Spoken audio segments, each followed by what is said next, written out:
I gave her 3 years of my life, 3 years of loyalty, 3 years of sacrifice, 3 years of building something I thought was ours, and in one night she destroyed all of it. But here's the thing about karma, it never forgets. Her name was Claire. We met during the worst year of my life. I had just lost my job, my apartment, and most of my confidence. She walked in like she was the answer to everything. She was charming, funny. She knew exactly what to say. I told her things I'd never told anyone. My dreams, my plans, my fears. She listened. She encouraged me. I thought, finally, someone who gets it. So I invested everything. I helped her move to a new city. I lent her money when she said she was struggling. I turned down a job opportunity in another state because she asked me to stay. I stayed. I wish I hadn't. It started with small signs I ignored. She'd go quiet for hours. Her phone was always face down. She stopped asking about my day. I told myself, she's just stressed, she's going through something, be patient. Then one Tuesday evening I came home early. Her laptop was open on the kitchen table. I wasn't trying to snoop, I was just closing it. And then I saw the messages, hundreds of them, with my best friend Marcus. Not just friendly messages. They had been together for 7 months.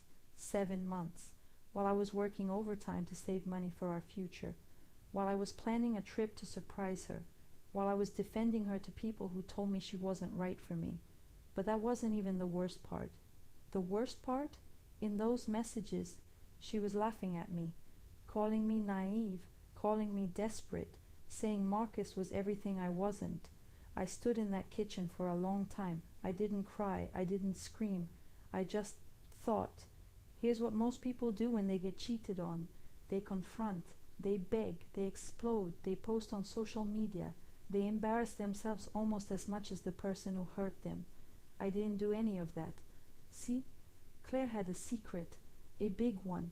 She was presenting herself online as a successful small business owner. She had a brand, a following, sponsors. She had built an entire identity around being authentic, honest, and trustworthy. I had helped her build that brand. I had taken her photos, written her captions, helped her craft the image of a woman who had it all figured out. I knew every password, every account, every skeleton in every closet. I didn't hack her. I didn't steal from her. I simply started documenting every inconsistency in her business claims, every product she promoted and never delivered, every sponsor she took money from and ghosted. I organized it, carefully, quietly. Then I sent it, anonymously, to every journalist, consumer watchdog, and disappointed customer I could find. I didn't ruin her. She had already been doing that herself. I just turned on the lights. Within 2 weeks, 3 articles were published about her. Her biggest sponsor dropped her. Her follower count dropped by 40,000 in a single day. And Marcus, turns out, he didn't want someone whose reputation was in flames. He was gone within a month. She tried to reach out to me, multiple times, first angry, then sad, then desperate. I read every message. I replied to none of them. Because here's what I realized through all of this. I wasn't doing it for revenge. I was doing it for closure. I needed to stop being the person who stays silent while being used. I needed to stop being the person who forgives too fast and forgets too soon. I needed to know that my time has value. And the moment I stopped protecting someone who never protected me, everything changed. I'm not going to tell you to go destroy the person who hurt you, but I will tell you this. Stop shrinking yourself to make room for people who don't deserve you. Stop explaining yourself to people who already decided not to listen. And stop calling it love, when what it really is fear of being alone. You are not naive for trusting someone. You are not weak for being hurt.